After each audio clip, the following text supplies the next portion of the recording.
And good morning. It's a beautiful Thursday morning here in Columbus, Ohio. It's actually raining, but that rain brings up the flowers. And we all know that April showers bring May flowers. And it is April 29th, I believe. But we have a great show lineup for you for today. We have a friend of the show coming on. And I'm looking forward to that. But I want to remind everyone that the Vision Alignment Show is all about helping us to understand how important it is that our vision is aligned. You can substitute vision for purpose. Our vision is aligned with our core beliefs, our core values, and our core strengths. So, having said that, sometimes we need to take those blinders off, but other times we need to put those blinders back on and focus on our vision. Because that is very important for us to be able to serve other people. It's important for us to be able to be successful in our jobs. It's important for us to be able to be happy in our lives. So that brings us joy. Well, somebody that brings me a lot of joy is our friend of the show, Mr. Dave Caperton. Hey, Brian, I'm here again. Good morning, Dave. Friend of the show. It's great to have you on, Dave. It's always fun. Always fun. Man. It is always fun. Wow. So I usually ask one question, and typically I ask, when is your first recollection of knowing your vision? But let me ask you a different question. Okay. When is your first recollection of knowing your story, your main story, the one story that really gets you, that really embodies who you are? Okay. My first recollection of that. That is a good question. I was hoping you start with a question like, what's capital North Dakota? But fine. I can do this. When you talk about the power of story and your first recollection, that it has an impact. Maybe that's it. That it really it serves somebody, right? And it was a more important tool than all of my collected facts and knowledge and information that I thought, wow, I got to impart this as a teacher, right, of others to inspire someone else and to move them to action. I can't really point to a specific moment when it was the first time, but I can point to some specific moments when it became clear to me that the story was a much more important element than even the teller. Yeah. And I came from a family of storytellers. We always told funny stories about ourselves, our mishaps, our embarrassments, our setbacks. Didn't spend a lot of time talking about our victories, but humor was a big part of why we told stories, because we wanted people to laugh. And I think the first time that you see, hey, people are laughing at an experience that I had that at the moment I didn't love, that's a really powerful indicator that this has got some staying power. The story has got staying power. And I think I might have shared with you, I don't know privately or we did this on a previous show, but I tell one of my signature stories is about when I had a little dog that we had gotten from the animal shelter, and she wasn't well housebroken, just kind of casual about, it's like, I'll try, but not really, not fanatical about it, if you know what I mean. And so I had learned that when she said, I would like to go outside, it wasn't a suggestion, it was an order, right? And so I bounded out of bed one early morning when she just scratched at the side of the bed. I knew what it meant, roll over for 5 more minutes of sleep. That's fine. When you wake up, there will be a gift on the right. So I ran like mad, and in running, turning the corner, heading for the back door, I didn't clear the TV stand, right? Just just a little toe got broken. And I mean, broken, right? My right foot looked like it was, signaling for a turn. It was awful, right?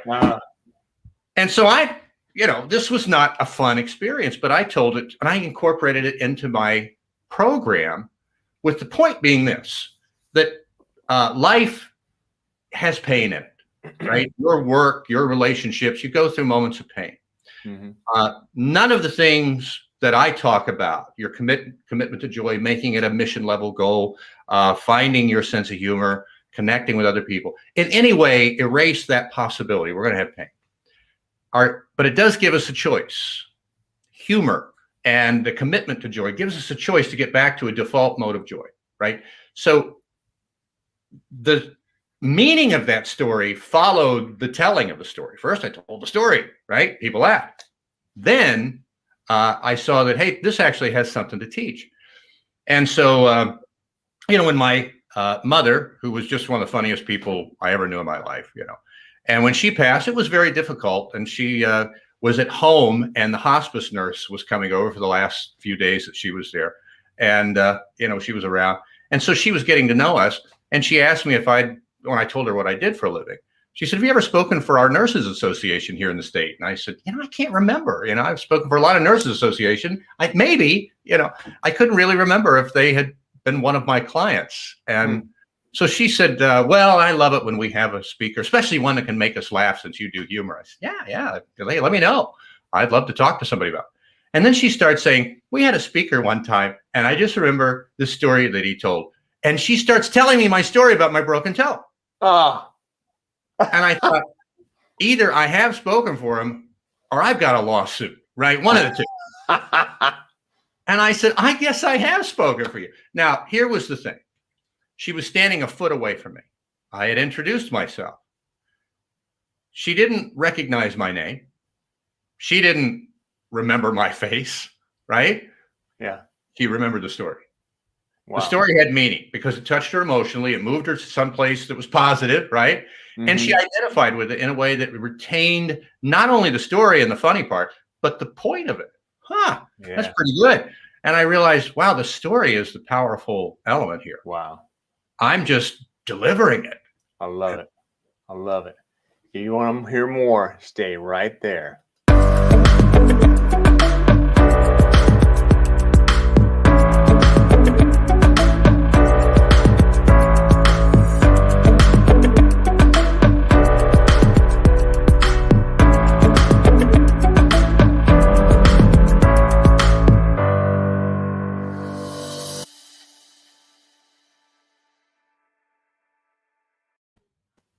And we're back. Dave, thank you for being on. Before we go too much further, I want to make sure that people on this show share this video out with as many people as they can think of on their timelines or whatever the case may be. Let people know, make this community larger. We'd love to have more people in here. Also, put a picture of you in your timeline of you winking. And when you wink, begin to think, if this guy, me, knows what makes him unique, and it's not my eye, it's my positive personality and how I'm able to share my story with other people in order to have a lasting impact on their lives. If he knows what makes him unique and it's not his eye, I wonder what makes me unique. So that's the whole idea there. Do that. Okay. If you ever have any questions, by all means, let me know. Go out to brianwagner.live and sign up for our newsletter, and you will be able to experience more of this. So having said that, we have some people on that I want to say hello to. My old buddy Wes. Yeah. Yeah, I was suddenly multilingual. All right, so I the moment I can speak Spanish. Hi, Jill. Wow.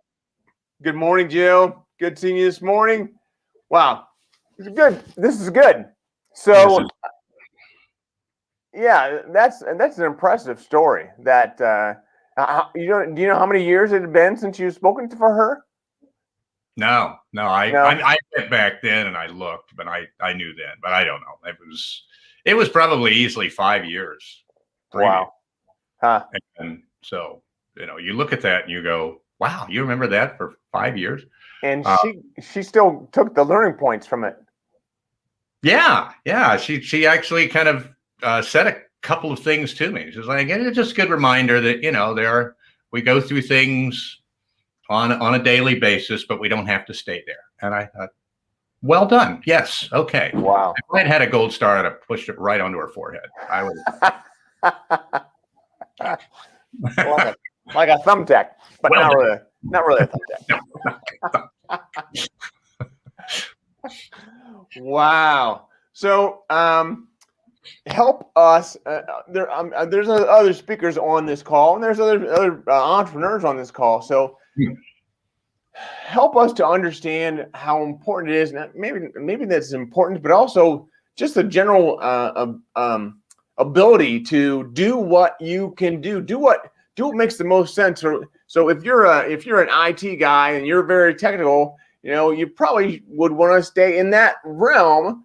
Not necessarily, in the specifically in the IT, but do something in that realm. If your unique abilities are in that, and so if you're unique, what makes you unique is not in that realm, then yeah, I can see why you'd go somewhere else. But what do you think about your story having to do with that?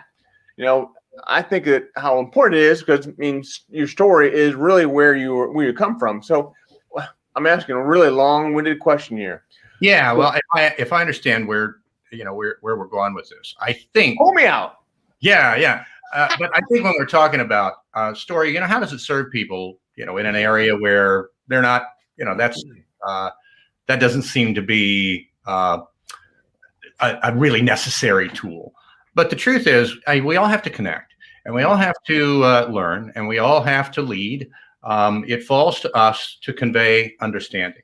And so when we look at story, it's not just the domain of the storyteller, right? Of the person or the speaker, like you and I get up and we tell stories, because obviously we can see the value of that in that setting. What's the value of that in a setting where you're not trying to impart some kind of takeaways and knowledge? Well, probably the simplest one is it builds trust and connection. When you share it, especially, something from your own life. If I can share with you something that was a setback for me, and let's say that I'm in that IT department, I'm heading it up, and we're talking about problem solving, right? We've got an issue, we've got, maybe in development of some new software, and say, hey, look, we think that what we need to do to develop it is, and then somebody on that team begins to share a story of whether it's related to a previous effort like this, or something totally unrelated, but there are parallels. You just say, let me tell you a little story. Now, I've got everyone engaged when I tell you, I tried to do this thing in my life and it failed. And it was, it was frustrating, embarrassing, and I really felt like it was a failure. But out of that, here's what I learned. And then I can tell them, here are the takeaways for me. And I think the application here. So I'll tell you a story, Brian. When people, we all went to, we went to to school to some point, right? And so when I enrolled as a freshman at Ohio State, at the Ohio State University, the Ohio State University, I was, like all freshmen, you had your basic education requirement classes, many of which were on West Campus. Now, if you don't know the campus, it's enormous. It's huge. It's like a city, right? Yeah. And West Campus is a couple of miles away from main campus. It's almost like like one of the satellite campuses in Newark or some, one of those, where it just has a few buildings and everybody has lots of classes in there. So they would put a lot of the freshman basic education requirement classes in those. So all those 101 classes were on that. And then what you had to do was you had to hop on a bus to get back over for some of the other classes that were maybe a little more in-depth, advanced, or specialized, and zip over to main campus.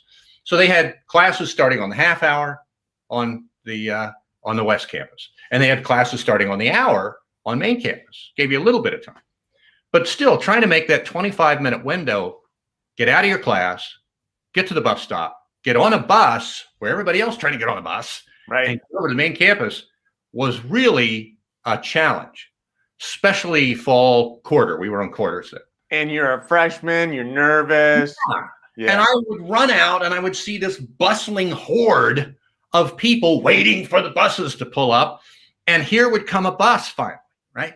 And it would pull up and everybody would crowd and crowd and crowd to try to get in. And then you'd see people either they'd miss it or you'd see a backpack caught in the doors as it pulled away. You know, it was a mess, right?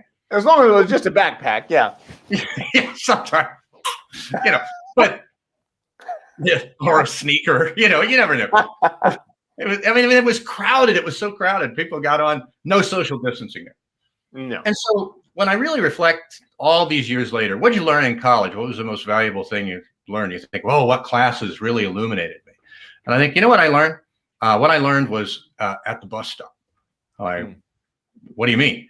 Because I learned something that if I stopped looking at where the crowd was going and I started looking at the bus driver, I would start to jog behind the crowd, because I think it was actually kind of a mean trick. They almost never stopped at the stop. They would pull like 20, 30 feet beyond the stop and everybody, you know, but I was behind the crowd and I just start to make my little arc, you know, as he was slowing. And I would almost always be able to converge at the point where he pulled up. I was always the first or second person on the bus. And I didn't share this little trick with others because I thought, I don't want everybody else figuring it out. And you think, okay, well, that was just a little technique that worked. But what in the world is that little story, which isn't particularly remarkable? Where does it have any learning potential? Mm-hmm. Well, if we're talking about how you solve problems or how to beat your competition in the market, that's not a bad little illustration. Because the idea is if we're looking at our competition, we're always going to be fighting over the same space. Mm-hmm. But if we're looking at our market, we're looking at our target, we're looking at, you know, what's happening out here, and we've got a vision for that, then we can ignore the competition and instead keep our eye on the prize. Right. And it may be the customer, it may be the market, but that story to me has great illustrative properties that facts and figures are never going to have, are they? You know, and you'll remember that, you know, we're trying to run to the bus, right? We got to stop trying to crowd in with the other, you know, with the competition. We need to keep our eye on the bus, right? And that becomes a metaphor that I think illuminates our way of thinking. And it was like, oh yeah, that's not a bad thought to keep in mind. I have to remind myself of it because there are times that I get focused on the wrong thing. And you realize, no, you're losing sight of where the goal is. That's not the goal. You're beating the competition's not the goal. The goal is to be in the right spot at the right time so that you can find the benefit that you're after, you know. Be where the bus is going to be. Yeah, be with the bus. Or yeah, watch the bus and not the crowd. Yeah, that's. Yeah. That reminds me. That story reminds me of backup from the baggage claim. One of our other speaker friends who wrote a book about that. So okay, yeah, it's similar. So backup from a baggage claim. Anyway, that is interesting. But I mean, how can some of the other entrepreneurs and folks on this call, how can they use that for themselves?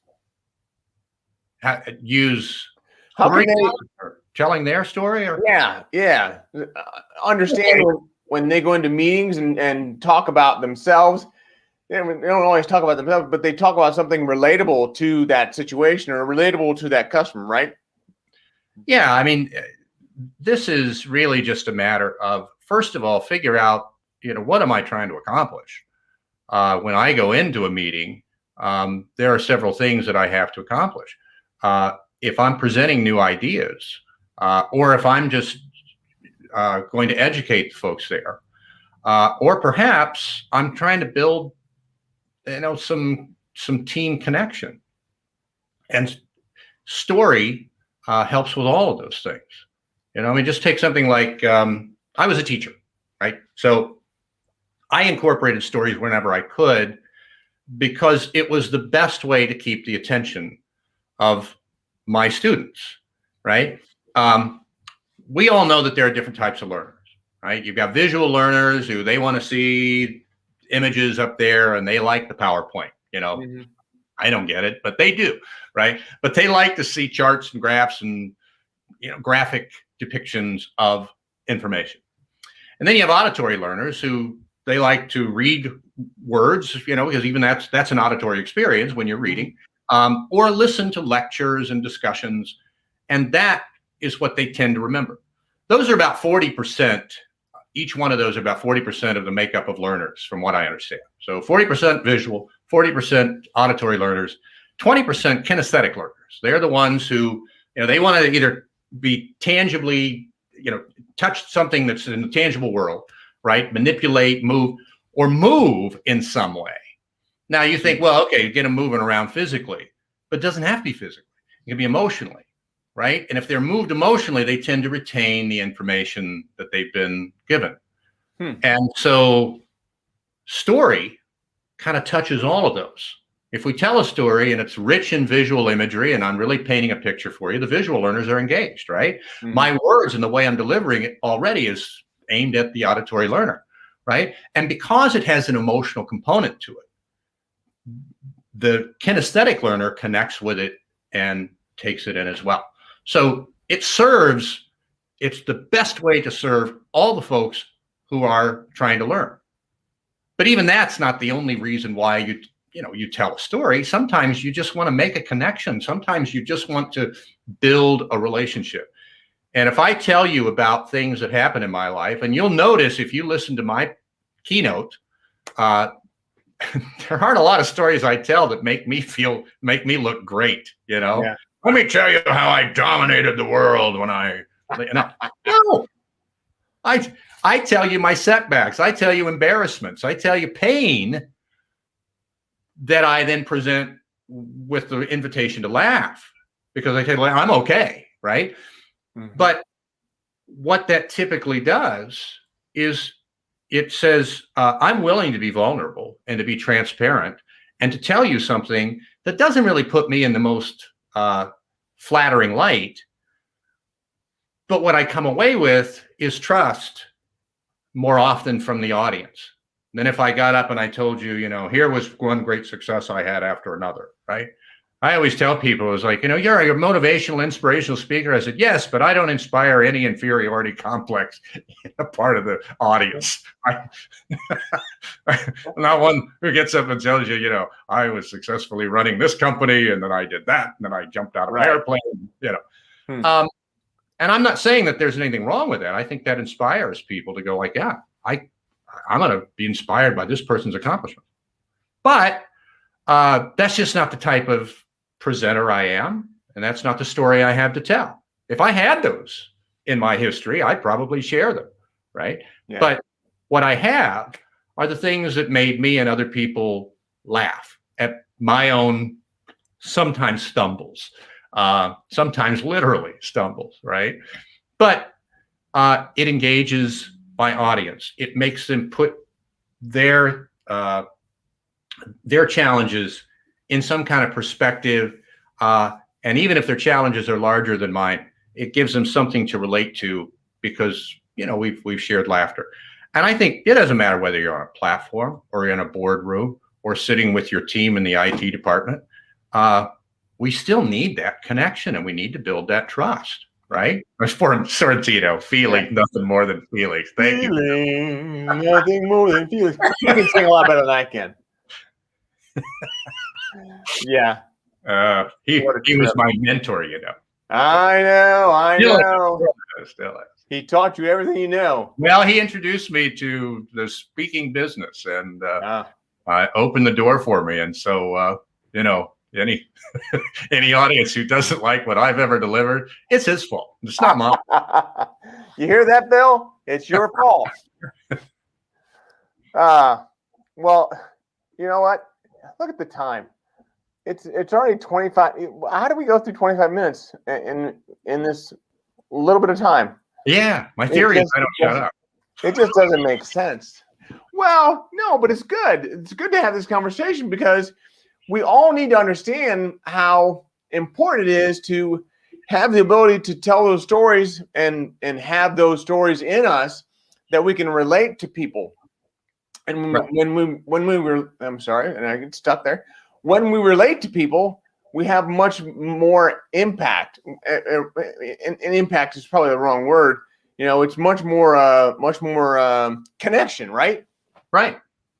Connection, trust, and the transfer of value. That's honestly, I don't care what business you're in or what kind of relationship. You want to transfer value from you to someone else. You want to be of service and you want to be of value to another person.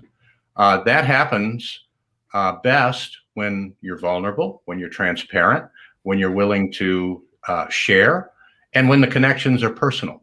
So stories, they give us that ability.